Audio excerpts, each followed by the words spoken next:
Hey guys, this is Connor Cordova from FightersOnlyMagazine.com here today with the #1 contender for the title in the UFC lightweight division, Mr. MAYNARD. Thanks for a good time today. #1 contender and best looking. Champ and best looking. I'm not going to comment You don't have to that lie, much man. further. All right, you're pretty fine. You're pretty fine, man. In the most Don't heterosexual piss on my way head possible. and tell me it's raining. To get some of the obvious questions out of the way, when did you decide to rock your luscious locks again? Before we saw the shaved look. Yeah. Now this is a resurgence. Yeah. I was sitting right over there in that spot, and I looked around and I saw Mike Pyle, Martin Campman, and about 8 other bald white guys. And I was like, how am I going to stand out a little bit? But, come on. I need a chance. So I just changed up my look. I hired a designer, and we went through the computer images, with long hair and mohawk. Yeah, you got to plan these things out. You can't just It took a rush couple into hours. this. Yeah, we planned it out. It was well planned. The secret was you do have hair. Most people shave their heads because they don't have any, but I walked in one day, I'm like, Yeah. MAYNARD has a full head of hair. That's what I thought. I better grow it now while I can, and then if it falls out, then I'll shave it again. But now we saw it, and now we love it. You're fighting Frankie again. You got one up on him. How much have you two evolved since your first meeting?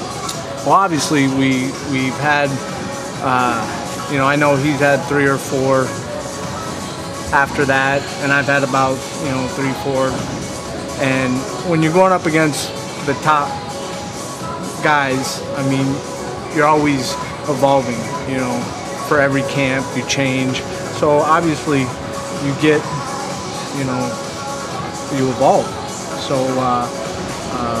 we've changed. If I could tell you how, I don't know, speed, quicker or more calm, just in a lot of areas. So, it just helps to go up against the top guys. Now, in my brings opinion, the best in you. So, get better. So, in my opinion, this title shot has been such a long time coming.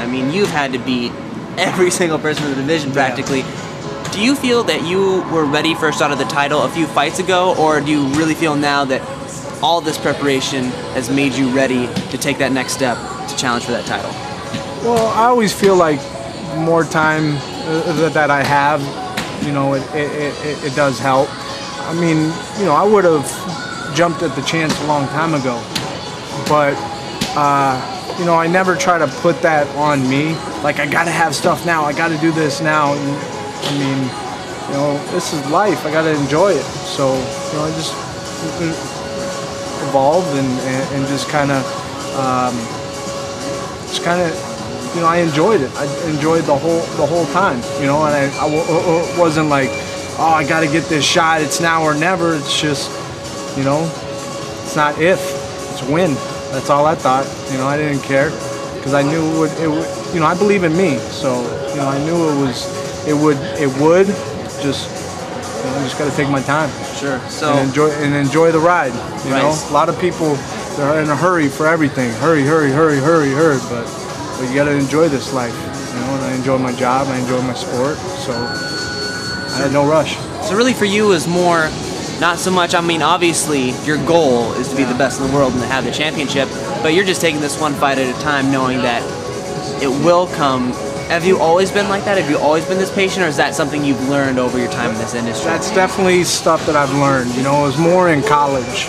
I thought about the championship always, instead of concentrating on every day, because every day that'll take care of the stuff that will have the championship, So just got to concentrate on the day and enjoy it. Learn the most you can, and 110%, and it'll all come. You and Frankie have pretty darn similar skill sets. You're both fantastic wrestlers, got really good stand-up. I saw you working your stand-up a little while ago. You look fantastic. What do you think, for you, will be that little edge that's going to allow you to just take this victory?